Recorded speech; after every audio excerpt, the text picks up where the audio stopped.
So I'm going to introduce you to Steph. Steph is a real person. She's another presenter on the Hot Topics course, and a friend of mine. And she's a GP.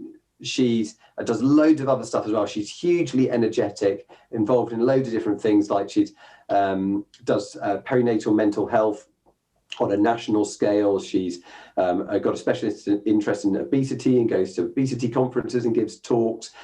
She's all over Twitter constantly. I have no idea how she does that. She's a mother of two as well. She's got a lot going on. And she works in the emergency department in Kent, in the south east of England. She was in the thick of things very early on, and so she developed classic COVID symptoms in March. It became quite clear to her that after a few weeks, things were not settling down as expected.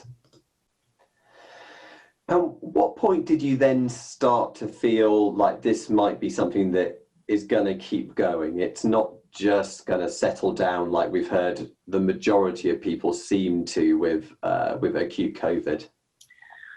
I work 2 days a week clinically, and then, as you said, I do my NB stuff, my perinatal stuff, and I went to work. So I had the 4 weeks, went to work, and I'd get halfway through the day and think, I think I need a nap. And I was getting absolutely exhausted, and I was having to spend the next day in bed.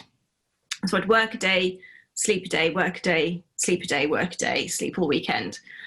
And I was willing to say, right, we don't really know. You can feel rubbish after flu. So I thought 6 weeks, 7 weeks, that's fine.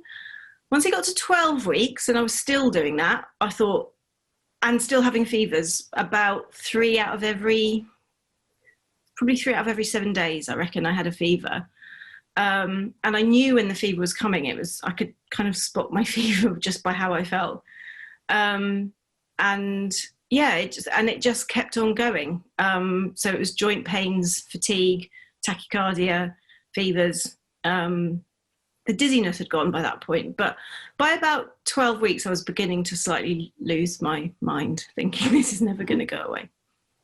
Yeah, and do you know what? That's the psychological torture of it, I think, is that you think you're getting better. And anyone who kind of hangs around me long enough knows I do quite a lot on Twitter, and so I'd put, I'm feeling better, and then 2 days later I'd go, well, that didn't last long, did it?